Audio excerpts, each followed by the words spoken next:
हार तब होती है जब मान ली जाए, हार तब होती है जब मान लिया जाए, और जीत तब होती है जब ठान लिया जाए। Hello everyone, you are watching your favourite motivational and inspiring show let's talk with journalist Parveen. और हमारे आज के इस कार्यक्रम में हमारे साथ एक ऐसी पर्सनैलिटी मौजूद है जो सक्सेस बिजनेसमैन है, जो कांग्रेस के वरिष्ठ नेता है, और कहीं ना कहीं एक बड़ी पहचान उन्होंने बनाई है। और आज हम बिना इंट्रोडक्शन के डायरेक्ट उनसे बात करते हैं। पंकज जी, आपका बहुत बहुत स्वागत है इस कार्यक्रम में। Thank you very much. आपके सभी दर्शकों को भी अभिवादन। पंकज जी, इस कार्यक्रम का मकसद आप भी जानते हैं और मेरे व्यूवर्स भी जानते हैं। और सबसे पहले मैं यही जानना चाहूँगा कि गुरुग्राम के ही आप रहने वाले, यहाँ आपकी जन्मभूमि भी गुरुग्राम बताई जाती है, तो आपकी एजुकेशन कहाँ से हुई? देखिए प्रवीण जी, मेरा जन्म गुड़गांव में हुआ जी मेरी स्टार्टिंग की एजुकेशन घंटेश्वर स्कूल से रही जी। उसके बाद रोटरी पब्लिक स्कूल में +1 और +2, उसके बाद ग्रेजुएशन मैंने DSD कॉलेज गुड़गांव आर्ट्स से करी जी। तो ये सफ़र इतना अच्छा और इतना ज़बरदस्त रहा कि आज वो दिन याद आते हैं कि जिस समय हम कॉलेज में थे, आज उस लाइफ को मिस करते हैं। तो आज बच्चे मेरे कॉलेज में पढ़ रहे हैं, तो मैं सभी बच्चों से वो करना, एक निवेदन भी करना चाहता हूँ जी कि जो आपकी कॉलेज की लाइफ है, आप उसको सकारात्मक रूप से एंजॉय करें, क्योंकि ये लाइफ दोबारा आने वाली नहीं है। सर, कहते हैं कोई लौटा दे वो प्यारे प्यारे दिन। कौन सा दिन है जो आप चाहते हैं कि मेरी लाइफ में बार बार आए? आपके कॉलेज लाइफ की अगर बात करें तो देखिए, कॉलेज लाइफ एक अलग तरह का माहौल, अलग तरह की एनर्जी, अलग तरह के दोस्त, एक नया सब कुछ, जो स्कूल लाइफ की बंदिशों के बाद आदमी को लगता है कि मैं कॉलेज में आके आज़ाद हो गया जी। एक वैसी लाइफ, उसको डिस्क्राइब मैं शब्दों में कर नहीं सकता जी। एक मस्ती, वो मस्ती शायद मुझे लगता है कि ज़िंदगी में वो पल कभी भी आ ही नहीं सकते। तो कॉलेज लाइफ एक डिफरेंट है और उसको सबको एंजॉय करना चाहिए। सर, आज के समय में तो कानून थोड़े से सख्त हो गए हैं, लेकिन अपने अगर उस एजुकेशन टाइम की बात की जाए, कॉलेज टाइम की, क्या कभी बस पे लटक के आप कॉलेज स्कूल में गए या कोई सफ़र किया ऐसा? देखिए, ऐसा नहीं था, क्योंकि मेरे घर से कॉलेज बहुत नज़दीक था जी। अभी भी नज़दीक ही है, क्योंकि पुराने गुड़गांव में ही रहता हूँ जी। भाई। नई नई बाइक का शौक था, अपना पापा ने नई बाइक दिलवाई थी जी। यामा 350 का उस टाइम क्रेज था जी। बाइक से जाया करते थे या फिर पैदल चले जाया करते थे, क्योंकि इतनी दूरी नहीं थी। हाँ, बस का जहाँ तक वो है, तो बस पे लटक के हम बहुत बार गए। जैसे यहाँ से बस अड्डे जाना था तो चढ़ गए, या सेक्टर 14 वाली रोड पे जाना है तो बस में चढ़ जाना, बिना टिकट के सफ़र करना, एक अलग तरह का एक वो रहा करता था कि आज हमने वही जैसे किसी कंडक्टर ने कहा, ओ रुक रुक रुक रुक, तो हम फटाफट उतर के भाग गए। तो इस तरीके की एक जो था ना, आज वो बचपना लगता है कि भाई इस तरीके की चीज़ें करी, लेकिन उस एज में ये सब कुछ एक सामान्य है और एक बड़ी नेचुरल सी चीज़ें हैं ये। सर, कॉलेज लाइफ की आपकी हॉबीज़ क्या थी? देखिए, हॉबीज़ जो है ना, कॉलेज लाइफ की नहीं, हॉबीज़ वो पूरे लाइफ टाइम रहती है। सर, समय से समय बदल के हम अगले स्टेप पे आएंगे आज की हॉबीज़ पे। फिलहाल कॉलेज लाइफ में आपकी हॉबीज़ क्या थी? देखिए, आदमी का नेचर और सिग्नेचर जी कभी नहीं बदलता। जी। जिस नेचर में ढलता है, जो आदमी की हॉबी कॉलेज लाइफ में रहती है, वही हॉबी आपकी लगभग लाइफ टाइम रहती है। जैसे मुझे गाने सुनना बहुत पसंद है जी। मुझे शायरी का बहुत शौक था उस टाइम में। तो इस तरीके के जो शौक है वो हॉबी में, मानो एक ट्रैवलिंग करने का बहुत शौक था कि भाई लंबी ड्राइविंग करना, खाना साथ में रखना, कहीं भी रुक जाना। एक छोटा सा हम गैस का सिलेंडर रखते थे साथ में, कहीं भी जैसे रुके, एक छोटा सा लाइटर टाइप आता था सिलेंडर, उसी में लगा के खाना का एक ना अलग टाइप की आउटिंग का बड़ा शौक हुआ करता था कि लंबे रूट पे जाएंगे तो जैसे 3-4 दोस्त हो गए तो रास्ते में एंजॉय करेंगे, रुकेंगे। क्योंकि शुरू से मैं ड्रिंक के खिलाफ था। हमारी फैमिली में कभी किसी ने ड्रिंक नहीं करी, ना कभी स्मोक करी, ना ड्रिंक करी। तो हम लोग उस तरीके के थे कि भाई कहीं धार्मिक स्थल पे गए या कहीं दोस्तों के साथ कहीं घूमने गए, कहीं मनाली गए या हरिद्वार गए, कहीं राजस्थान गए, तो रास्ते में रुक कर एक दोस्तों के साथ खाना बनाना, कहीं पत्थरों पे बैठ जाना, एंजॉय करना, ये हॉबी थी हम लोगों की। सर, गाने सुनने का आपको शौक था? आपकी ज़िंदगी का कोई ऐसा सॉन्ग जो आपको कभी कभी मन करता है गुनगुनाने का, कोई ऐसा गाना? ऐसे बहुत सारे सॉन्ग है, लेकिन एक सॉन्ग है लग जा गले जी। वो सॉन्ग आज भी मेरा फेवरेट है। अगर कहीं चलता है तो एक बार थम जाता हूँ कि भाई ऐसा संगीत और ऐसा गीत एक अलग ही तरह का एक खिंचाव है। गाने जो पुराने थे या जो 90s के थे या 2000 तक के थे, एक अलग ही थी। ठीक है, आज भी गाने आज के हिसाब से अच्छे बन रहे हैं, लेकिन उस टाइम के कुछ गाने ऐसे होते हैं कि जो दिल को छूते हैं और वो आज भी छूते हैं।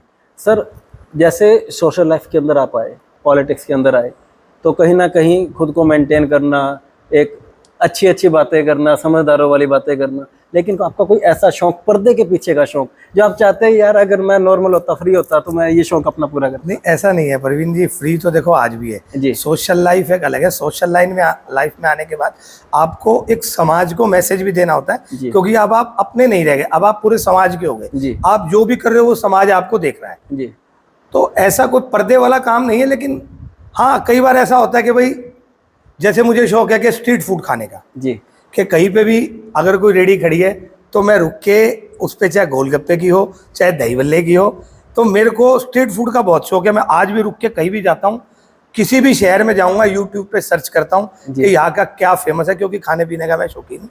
और मैं इस चीज़ को बड़ा वो मानता हूँ कि भाई इस लाइफ में आने के बाद, जैसे आज हमारे बड़े नेता है, तो वो थोड़ा सा इन चीज़ों को, अब खाने पीने से, इन जगहों पे रुकने में थोड़ा परहेज करते हैं, लेकिन मुझे लगता है कि कभी कभी ऐसा होना चाहिए और इन लोगों के साथ भी समय बिताना। सर स्ट्रीट फूड में सबसे अच्छा खाने में क्या लगता है आपको? देखो सबसे अच्छे तो लगते हैं गोलगप्पे, और कम से कम 6-7 तरह का पानी हो जी। और दही बल्ले हो, तो बड़े अच्छा लगता है कि चिल्ड पानी हो और बढ़िया उसका मसाला हो। सबसे अच्छे गोलगप्पे कहाँ के लगे? अम्बाला के लगे जी मुझे सबसे अच्छा गोलगप्पे। जी।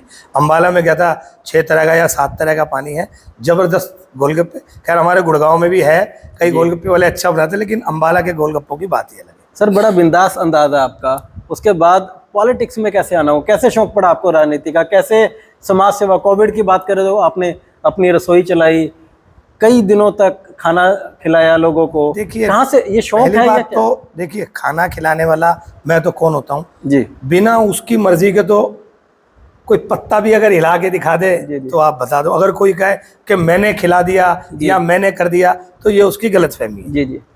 देखिए इमोशंस, आप कितने भावनात्मक है, आप लोगों के प्रति आपकी राय क्या है। जी। आज भी अगर आप, मतलब ये कोई ऑन कैमरा बात नहीं, जी। जी।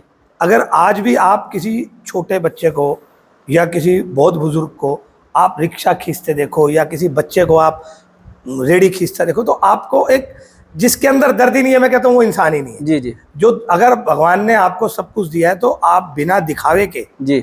आप लोगों की मदद करो। अगर आप कर सकते हो तो दिखाने की जरूरत नहीं, वो आपको सब देख रहा है। तो मैं तो सब लोगों को कहना चाहता हूँ, अगर आपके पास है, अगर आपके पास अच्छा दिल है और आप कर सकते हो, तो आप सबकी मदद बिंदास करें। कोई, आप देखिए कोविड का टाइम था जी, तो लोगों ने एक दूसरे की मदद करी। बिल्कुल। क्या किसी ने पूछा कि ये हिंदू का खून है, मुझे खून की जरूरत है?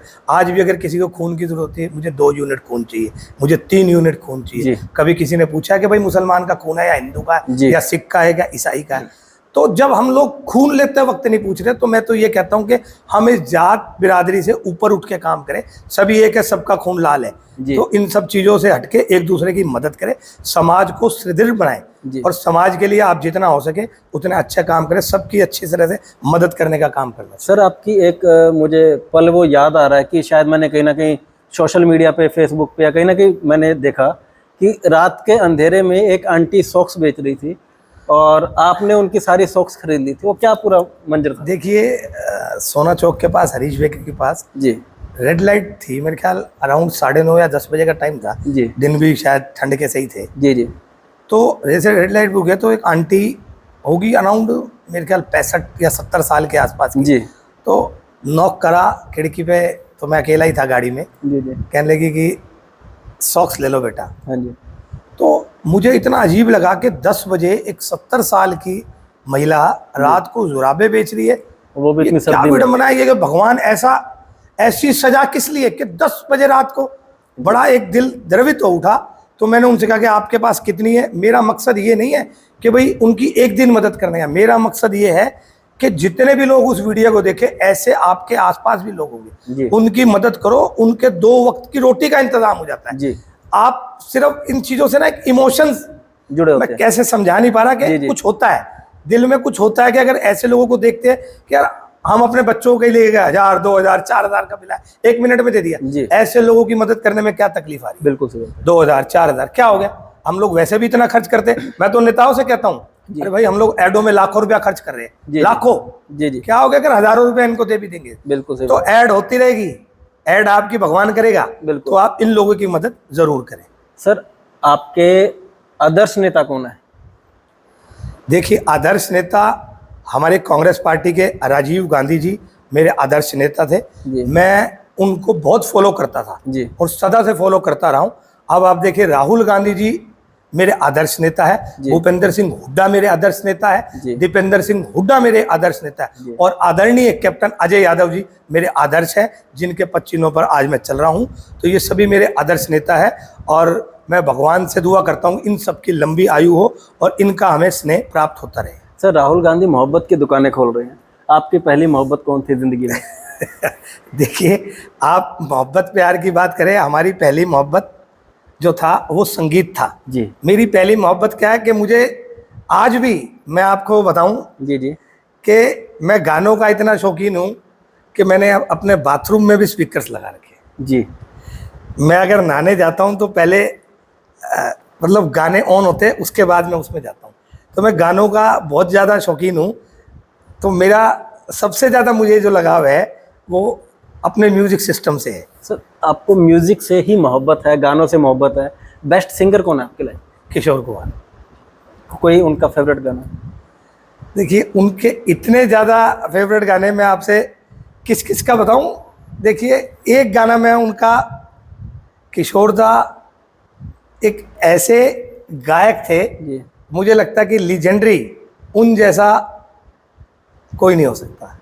अब मैं उस गाने को आपको बताऊं, हमें तुमसे प्यार कितना ये हम नहीं जानते। आप इस गाने को आज से 20 साल बाद भी सुनना, जी। आप 20 साल पहले भी सुना होगा, और मेरे से बहुत जो जनरेशन पहले, उन्होंने भी बहुत पहले सुना जी। होगा। वो गाना आज भी लेकिन उतनी ही ताजगी देता है बिल्कुल। जितनी 40 या 50 साल पहले देता था। तो उनका कोई मुकाबला नहीं। सर शेरो शायरी का भी आपने कहा था कि आपको शौक है, तो आपके बेस्ट राहत इंदौरी जी जबरदस्त, देखिए, शायर रहे। उनकी शायरी देश से रिलेटेड थी, धर्म से रिलेटेड थी, जी। लेकिन कुछ बात थी उनकी शायरी में भी, नो डाउट एक अलग ही किस्म का है। और बहुत सारे ऐसे और भी शायर हैं, लेकिन वो मेरे ऑल टाइम फेवरेट रहे।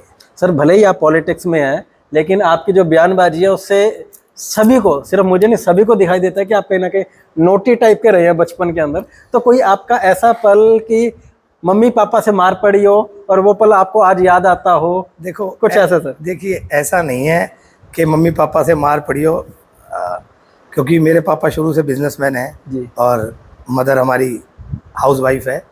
देखो, डांट पड़ सकती है बच्चों को, लेकिन मुझे ऐसा याद नहीं है कि कभी भाई मुझे मारा हो, और ऐसा ही मुझे भी ऐसा याद नहीं है कि कभी हमने बच्चों को अपने मारा हो। मैंने तो खासकर डांटा भी नहीं, सच बताऊं, मैंने डांटा भी नहीं आज तक उनको।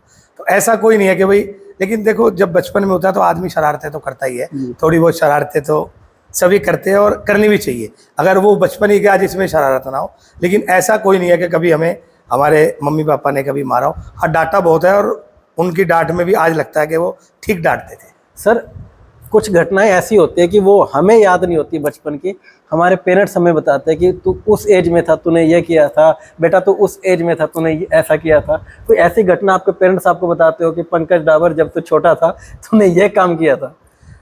वो मुझे एक घटना याद है, वो मुझे बताते कि जब तू छोटा था जी। तो तुझे शीशे में आईने में देखने का बहुत शौक था। अच्छा। बोली, आईने रखा था, तू भाग के आता था, देख के उसमें सिर मारता था और नीचे गिर पड़ता था, फिर रोने लग जाता था। तो तब मैं पूरा बोल नहीं पाता था। जी। कह रहे ये ऐसा 3-4 बार हुआ कि बेटे इसमें सिर नहीं मारता, चोट लगती है। कह रहे उसके बाद भी तू जब भी शीशा देखता तो भाग के जाता था और उसमें टक्कर मार के गिर जाता था। तो ऐसे बहुत सारे किस्से हैं। तो इस तरीके के बचपन है कि शीशे में देखने का शौक था कि भाई जैसे जैसे बड़े हुए सजने संवरने का शौक रहा। उस टाइम जब कॉलेज में था तो मेरे को बड़े बाल रखने का शौक, जैसे संजय दत्त स्टाइल, इतने लंबे, हाइट छोटी थी लेकिन बाल लंबे थे। तो जब पौनी बनाया करता था, जब मैं उसमें कॉलेज में था, तो पीछे पौनी वोनी बना के जाते थे। ठीक है, वो भी लाइफ थी, सब अच्छा था, और भगवान की दया से लाइफ बहुत अच्छी रही है। और दुआ करता हूँ कि आगे भी सब समर्थकों के, सब चिंतकों से, सब दोस्तों के आशीर्वाद से आगे भी अच्छी रहेगी। सर काफ़ी शौकीन रहे हैं आप, और वैसे हर किसी को रहना भी चाहिए, अपनी लाइफ एंजॉय करनी चाहिए। लेकिन कोई ऐसा पल आपकी लाइफ का कि कहीं ना कहीं एक झटका लगा हो? आदमी सोचता है ना, कहते हैं कि अकल जो आती है बादाम खाने से नहीं आती, ठोकरें खाने से आती है। कहीं पे आपको ऐसी ठोकरें लगी हो कि मुझे आगे कुछ सीखने को मिला हो, या फिर कोई ना कोई ऐसा पल कि आप चाहते हैं कि किसी की लाइफ में ना आए हो? देखिए, सन 2002 से और 2005 का समय जी मेरी लाइफ में बहुत डाउनफॉल का समय रहा है। जी। मैंने बहुत नीचे तक की चीज़ें देखी है, बहुत रिश्ते नातों को जी। जो मेरे बड़े नज़दीक थे मैंने उनको दूर होते देखा है। जी मैं नहीं चाहता कि ऐसा वक्त भगवान कभी भी किसी की लाइफ में ऐसा फाइनेंशियल क्राइसिस गए, जी। रिलेशनशिप क्राइसिस गए, ऐसा वक्त आए। लेकिन अब लगता है कि अगर भगवान ने वो वक्त दिखाया, तो कहते हैं ना कि भगवान जो करता अच्छा करता है। उस वक्त से ऐसी ठोकर लगी कि आज उससे 100 टाइम्स ऊपर बाउंस होके मैं दोबारा आया हूँ। जी और असली रिश्तों का भी पता लग गया कि कौन अपने थे कौन पराए थे। जी। तो लेकिन फिर भी मैं कहता हूँ कि वो वक्त ज़िंदगी में दोबारा ना आए। सर, बाउंस बैक किया आपने, लगभग जो भी टारगेट दिमाग में आपने सोचे उन्हें दोबारा से आपने हिट किया, फिर उससे नेक्स्ट टारगेट लिया, उसे हिट किया। लेकिन अगर आज की बात करें, पंकज डावर का टारगेट क्या है? देखिए, बिजनेस में मेरे बहुत सारे अभी टारगेट्स अचीव करने रह गए हैं। अभी तो एक मुट्ठी भर ज़मीन नापी है, आसमान बाकी है। जी अभी बहुत सारे टारगेट्स हैं और बहुत सारी चीज़ें अचीव करनी है। जी। लेकिन अब जो मेन है, देखो एक चीज़ तो मैं दावे के साथ कहता हूँ कि मुझे पैसा किसी का नहीं खाना, जनता का पैसा, बेईमानी का पैसा मुझे नहीं चाहिए। जी भगवान का दिया बहुत कुछ है, जी। खूब मौज करा रखी है। अगर कभी मुझे ज़िंदगी में मौका मिला जी तो मैं आपको इस बात का विश्वास दिलाता हूँ, जी कोई मतलब राजनीतिक बात नहीं है, जी जी जी कि आपको फ़र्क दिखेगा कि भाई जो बात कहता हूँ वो बात करूँगा। जी तो मुझे मेन फोकस है कि जो हमारा नीचे लेवल का आदमी है ना, जी जी उसको ये इस हीन भावना से, क्योंकि कहीं ना कहीं भगवान ने जो गैप है ना वो इतना ज़्यादा दे दिया है कि वो गैप आज पैसों की वजह से आदमी की पूछ है। बिल्कुल। जिसके पास पैसा है सब हाथ जोड़ के खड़े हैं, और जिसके पास काबिलियत है पैसा नहीं है आज उसकी कोई वैल्यू नहीं है। तो जो नीचे लेवल के एक हमारे यहाँ लेयर बन चुकी है ना, जी मैं तो इस बात के लिए, देखो भगवान से कोई टकरा नहीं सकता, लेकिन भगवान से मेरी एक शिकायत भी है कि इतना गैप नहीं देना चाहिए जितना गैप आपने दे दिया। जी इतना ज्यादा गैप किस लिए? जीने का हक तो उसको भी है ना। जी जी। आपने एक को इतनी मेहनत करने का दे दिया, वो रात दिन मेहनत कर रहा है, 500 रुपए भी नहीं कमा रहा दिन में, जी जी जी और एक को आपने बिना मेहनत के करोड़ों रुपए दे दिया। जी। तो ये गैप अगर भगवान सुने तो मैं कहता हूं कि ये गैप कम करे, इतना गैप ना करो, इतना जुल्म ना करो। ये जुल्म बहुत ज़्यादा लगता है मुझे कि कहीं ना कहीं लोगों के साथ ये जुल्म है जो गरीबी रेखा से भी नीचे तरस रहे। तो ये चीज़ें अगर हमें कभी मौका मिला तो मैं सिर्फ उनके लिए करूँगा कि जो गरीबी रेखा से नीचे है, उनको उनका उत्थान, उनको उठाने का काम मैं पूरा प्रयास करूँगा कि मेरे से जितना हो सकेगा मैं उनके लिए करूँगा। सर, बहुत अच्छे यहाँ पे आप बातें कर रहे हैं कि गैप ख़त्म करना है, सारा दिन आप सोशल लाइफ में रहते हैं, लेकिन उस गैप के बारे में क्या, वहाँ से आपको कितनी शिकायत, शायद आप मेरा अंदेशा समझ रहे होंगे कि वाइफ की तरफ से क्या शिकायत रहती है कि आप समय देते हैं, नहीं दे पाते, कैसे मैनेज करते हैं? मैं आपको बताऊं जी मतलब ये 100% मैं आपको बात बता रहा हूँ, अपने भगवान को साक्षी मान जी शायद मैं ऐसा लक्की आदमी हूँगा कि जिसको ऐसी वाइफ मिली। जी एक बार भी मेरी अपनी सोशल लाइफ में एक विश्वास, जो मेरी वाइफ का नाम रजनी है, जी जो उसने मेरे ऊपर रखा और मैं भी उस पर कायम रहूँगा, ऐसा कभी मतलब हमारे बीच में ऐसा हुआ नहीं। कभी आज तक मेरे से किसी किस्म का अननेसेसरी फ़ोन कॉल्स मेरे पास नहीं आई, कहाँ हो, कब आओगे, मतलब जो एक सबसे ज़्यादा शिकायत रहती है कि आदमी काम करे या घर के फ़ोन सुने। जी जी इस मामले में मैं 100% लक्की हूँ। मेरे बच्चों की परवरिश इतनी बेहतरीन तरीके से उसने करी है। तो मैं तो भगवान से प्रार्थना करता हूँ कि अगले 7 जन्मों में भी मेरे को वैसा जीवन साथी मिले। जी। और मेरे लिए सबसे खुशी का पल मेरी ज़िंदगी में 2 आए। एक बार जब मेरा विवाह हुआ और दूसरी बार जब मेरी सुपुत्री ने जन्म लिया। जी। मेरी खुशी का सबसे बड़ा दिन था जब मेरी बेटी का जन्म हुआ, और मैं उस दिन गुड़गांव में नहीं था। ये मेरे लिए एक ज़िंदगी भर मुझे एक टीस है कि जिस दिन उसका जन्म हुआ मैं मतलब सबसे पहला व्यक्ति उसको देखने वाला नहीं था। खैर, इससे ज़्यादा खुशी की बात है कि मेरी मदर वहाँ मौजूद थी, उन्होंने देखा। तो मेरी ज़िंदगी में वो सबसे बड़ा दिन है। और मेरी बेटी, भगवान उसको भी लंबी उम्र दे, मेरे लिए बहुत लक्की है। और अब तो खैर बड़े हो गए बच्चे, तो मेरी दुआ है कि भाई अब वो भी अपनी लाइफ में आगे बढ़े, जो उनके गोल्स है वो करें। लेकिन मेरे को अपनी फैमिली से 100% सपोर्ट मिला है। सर, लाइफ की बहुत खट्टी मीठी बातें हमने यहाँ पे की, अनेक उतार चढ़ाव की बातें यहाँ पे की, हंसी मजाक की बातें हमने यहाँ पे की। तो पूरी लाइफ का अगर अभी तक का आपका कंक्लूजन माने, सक्सेस मंत्र आप क्या देना चाहेंगे? आप किसी भी चीज़ पे, आप कोई भी बिजनेस खोलते हो, कोई भी आप जॉब करते हो, आजकल जो हमारे युवा साथी हैं वो बहुत जल्द हताश हो जाते हैं कि 3 महीने बिजनेस नहीं चला, 6 महीने नहीं चला, उसको छोड़ दिया, लाइन तुरंत चेंज कर देते हैं। मैं कहता हूं कि आप किसी भी चीज़ में लगातार अगर चोट मारोगे जी, लगातार, आप जल्दी से नहीं, आप टारगेट रखोगे मुझे 4 साल एक बिजनेस में रहना है, तो मैं आपको गारंटीड कहता हूं, आप अपने बिजनेस के प्रति जितनी वफादारी रखेंगे, बिजनेस आपके प्रति उतनी वफादारी रखेगा।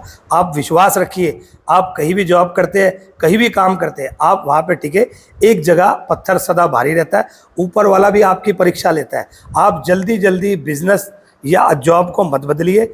ठीक है, अपॉर्चुनिटीज आती है, आप लीजिए, लेकिन बिना अपॉर्चुनिटीज के आप लोग जॉब या बिजनेस को आप मत चेंज करिए। आप एक जगह टिक रहिए, आपको 100% सफलता मिलेगी, और जो आपके मन में है आपकी कामयाबी जरूर आपको मिलेगी। और अगर वायरल सच के बारे में आपको कुछ कहना होगा आज के दिन में, क्या कहना चाहेंगे? वही सेम बात जो मैंने अभी कही, वायरल सच जिस टाइम शुरू हुआ था, मुझे याद है आप लोगों की जर्नी का, कि आपने शायद बाइक या स्कूटर पे आप आते थे, मुझे धुंधला याद है। तो आज आप गाड़ी पे भी आए हो ना। जी। आपका अब मेरे ख्याल शायद ऑफिस भी नहीं था, आप लोग शायद मनप्रीत जी और आप या आपकी वाइफ, आप लोग ऐसे ही सब लोग जाया करते थे डायरेक्ट, मुझे अच्छी तरह याद है। तो वही डेडिकेशन आपको लोगों ने डिमोटिवेट भी बहुत करा होगा, जहाँ तक मैं समझता हूँ कि मीडिया लाइन में, लेकिन आप लोगों ने एक ही जगह चोट डालते गए। हम नाम लेते रहे, वायरल सच। आज वायरल सच एक ब्रांड आगे बन गया, आज ब्रांड बन गया। तो मैं सेम चीज़ कह रहा हूँ कि आप एक जगह रुको तो सही, सब्र तो करो, आप इतनी जल्दबाजी ना करो। वायरल सच एक एग्जाम्पल है जीता जागता सफलता का मीडिया क्षेत्र में। तो मैं आप बाकी अपने सभी साथियों को, जब इस युवा साथियों को, सभी को कहता हूँ कि आप लोग थोड़ा सब्र करें, और सब लोग आप मेहनत के साथ काम करें, किसी भी फील्ड में कामयाबी 100% आपको मिलेगी। पंकज जी, बहुत बहुत धन्यवाद इस कार्यक्रम में आने के लिए। कहते हैं कि सितारों के बाद अभी जहान बाकी है, सितारों के बाद अभी जहान बाकी है, इश्क के अभी इम्तिहान बाकी है, और ऐसे ही इम्तिहान जिंदगी भर हम देते रहें और सक्सेस होते रहे। ऐसे ही पंकज जी की भी दुआ है, और हमारी वायरल सच की आप सभी व्यूवर्स के लिए, कि आप हमेशा कामयाबी की राह पे आगे बढ़ते जाए, और ऐसे ही मोटिवेशनल और इंस्पायरिंग प्रोग्राम देखने के लिए आप वायरल सच को अभी लाइक करें, सब्सक्राइब करें, और मुझे दीजिए इजाजत। नमस्कार।